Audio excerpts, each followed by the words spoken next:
Now at 11, an arrest 40 years in the making.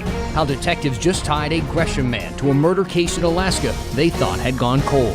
And you can't help but feel for this local 7-year-old.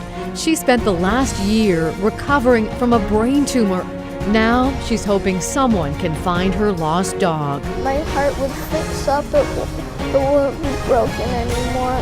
And a sure sign of the changing seasons. This is one of the greatest natural phenomenon that happens in Portland. The Swifts return to a Northwest Portland school. Your news starts now. We begin tonight with the devastation from Hurricane Dorian. Here are the latest numbers. The storm has killed 7 people in the Bahamas. It's damaged or destroyed nearly half of the homes on just 2 of the islands alone. And more than 60,000 people now need help getting clean water and food. The good news, the storm is weakening. But as it moves away from the Bahamas, millions of people up and down the East Coast are dealing with the uncertainty of what will happen next. Let's take a look at Daytona Beach, Florida, where you can see some strong winds. NBC's Jamie Garola is in Pompano Beach, Florida, with the latest. Absolute devastation, and it really is heartbreaking. Just from the air, it looks completely level. The island blasted with Category 5 hurricane-force winds for nearly 2 days straight. And this is dramatic video of a journalist and his family abandoning their home, escaping by wading through water chest high, carrying 2 dogs. It's the story of thousands of other victims. This is the water by my back door and glass. Hurricane Dorian parked over the islands for a day and a half, but the U.S. Coast Guard raced in, providing relief, rescue, and humanitarian aid. Now, some of those efforts grinded to a halt with airports underwater. Many relief efforts are on standby. Now the U.S. eastern seaboard is feeling the effects from Dorian as it slowly tracks north parallel to Florida's coast. The state appears to have avoided a direct hit. The path, though, remains uncertain for the Carolinas, where the North Carolina governor issued a warning. This storm is strong and it's relentless. We must be ready. Now, even Virginia is bracing for possible impact later this week. But first, tomorrow, northern parts of Florida will get lashed by Dorian's bands. In Pompano Beach, Florida, Jamie Garola, NBC News. Let's turn things now to Chief Meteorologist Matt Zaffino, keeping an eye on the path of the storm at this point. Matt? Yeah, thanks, Dan. It is pinwheeling its way parallel to the coast of Florida right now. They are getting some of the, well, closer in bands, not the eye wall itself, but this storm is not that far offshore. A little wobble to the west could mean bigger trouble for Florida. It doesn't look like it will make a Florida landfall, but it's quite likely that it will somewhere in the Carolinas. Here's the high-resolution imagery. This ended about 6 o'clock Florida time as we lost the light, but still you can see the eye wall, or the eye itself, beginning to reappear after being clouded over for much of the day. So here's a wider view. It is moving north right now. It's finally cleared out of the Bahamas. That, of course, is the good news about Dorian right now. But watch first of all, the buoy reports here. I want to show you this. This one was reporting swells and waves of 34 feet last hour. They've dropped down to 31 feet, as you can see. Still 22 footers farther south, but these will all pick up as that storm surge and the waves generated by the hurricane move to the north, which is what the hurricane is doing. So by Thursday, it's still moving really slowly. It's just offshore of Charleston, which will be a big problem for Charleston. They may see a storm surge upwards of 7 feet. Wait till you see the rain that they're going to get too. Then landfall near Cape Hatteras, also a possibility. Finally zips northeast, and it'll be a pretty major storm for Nova Scotia. But look at the rainfall in the southeast. 7+ inches in Savannah, about a foot in Charleston, about 7 inches in Myrtle Beach, and oftentimes are modeling under forecast tropical rain. So we could end up seeing more than that. That with a 7-foot storm surge, major flooding likely in parts of the Carolina coast over the next couple of days, beginning really tomorrow night and into Thursday. So it is slowly moving to the northwest in direction, not Oregon or Washington. Don't worry about that. Storm surge flooding headed to the Carolinas, and landfall still possible somewhere on the Carolina coast. Back to you. We'll continue to update folks throughout the week. Thank you, Matt. New tonight, a Gresham man is under arrest for a 1978 murder in Alaska.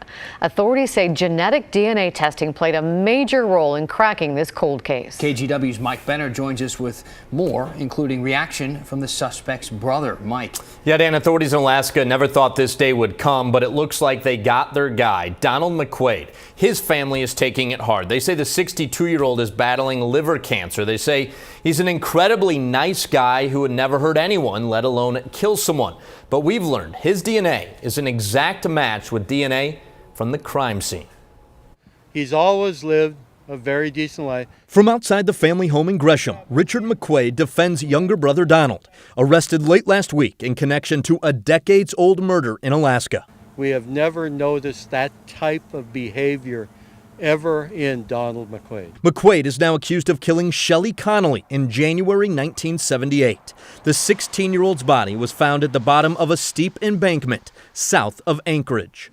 State medical examiner determined the manner of death was a homicide and the teenager had been sexually assaulted.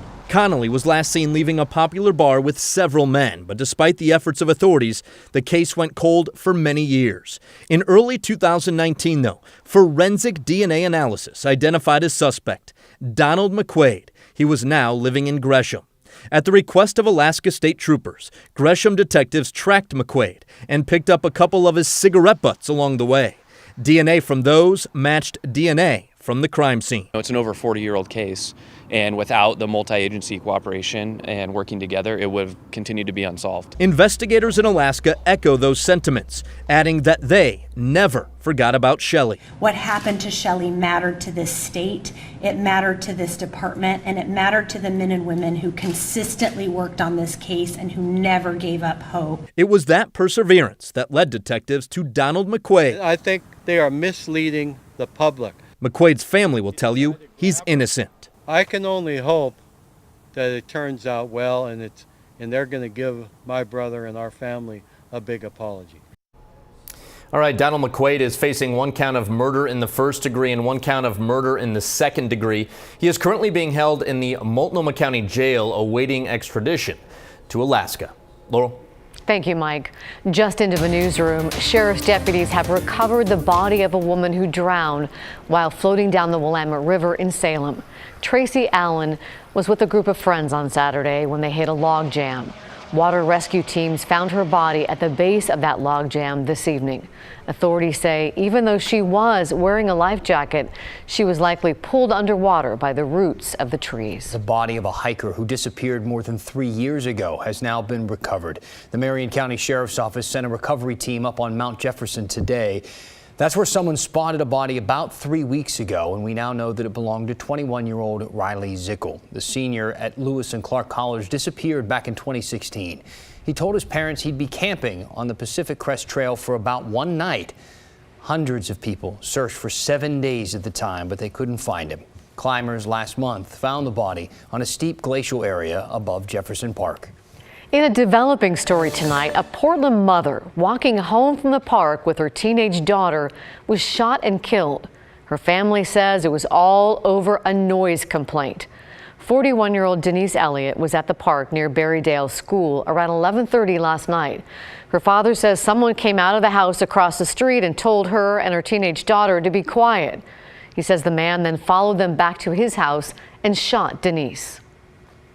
Well, I can't understand how somebody would shoot somebody over noise. I don't give a how much noise they're making. Why would you shoot somebody? Why would a man shoot a woman to begin with? I mean, I just can't understand that. Police so far are not commenting on the investigation, but there's been no word of an arrest. This was the 5th shooting in the Montevilla neighborhood in just over a week. It was pretty sad because Ollie's my favorite dog in the house because he protects me. This little girl, she's going to get to your heart, trust me. She's desperate to bring this dog you see there. That's Ollie.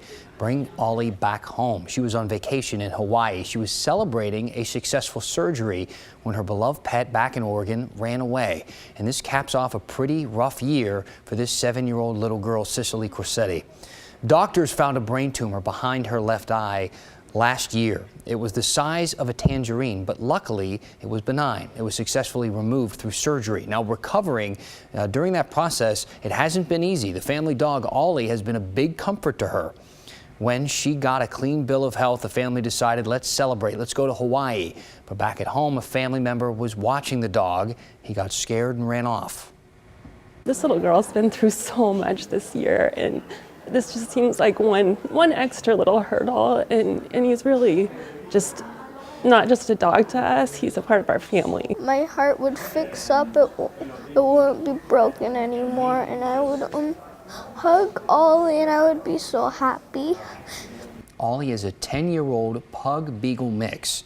He's brown with a little white on his chest. He was wearing a blue collar when he ran off. He was last seen near Northwest Murray Avenue and Jenkins Road in Beaverton. Keep your eyes peeled in that area, folks. If you know where he is, we'll have some links and phone numbers on kgw.com that will help you get Ollie to the right place.